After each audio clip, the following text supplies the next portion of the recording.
Israel defence force సంబంధించి కీలకమైనటువంటి అంశం సైనిక స్థావరాలనే లక్ష్యంగా హెజ్బుల్లా కీలకమైనటువంటి అడుగులు వేస్తుంది. ఇజ్రాయెల్ డిఫెన్స్ ఫోర్స్ సంబంధించినటువంటి సైనిక స్థావరాలు కీలకమవుతున్నాయి.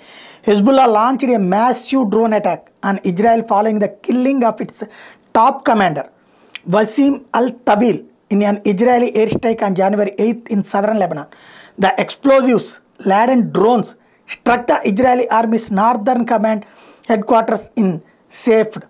There were no casualties, but the building was damaged in the attack.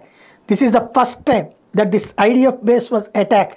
It is also comes as part of the Iran-backed group's revenge after the death of Hamas deputy leader Salah al-Arouri in an alleged Israeli strike in Beirut last week. Meanwhile, another Israeli strike killed 3 Hezbollah members in Lebanon. ఇది Hezbollah వాళ్ళు ఇజ్రాయెల్కి సంబంధించిన స్థావరాల మీద ఎడతెరిపిలేని దాడులు చేస్తూ మా అరౌరీని లేపేసేశారు కాబట్టి, మా సంరక్షణలో ఉన్న హమాస్ నాయకుడిని లేపేశారు కాబట్టి దానికి ప్రతీకారంగా మేము దాడులు చేస్తున్నామంటే, వీళ్ళు ఒక 3 హెజ్బుల్లా వాళ్ళని చంపి దీనికి ఇదిగో మేము కూడా రిటాలియేషన్ ఇచ్చామని చెప్పుకొస్తున్నారు. మొత్తం మీద యుద్ధం పీక్ స్టేజ్లోనే నడుస్తుంది.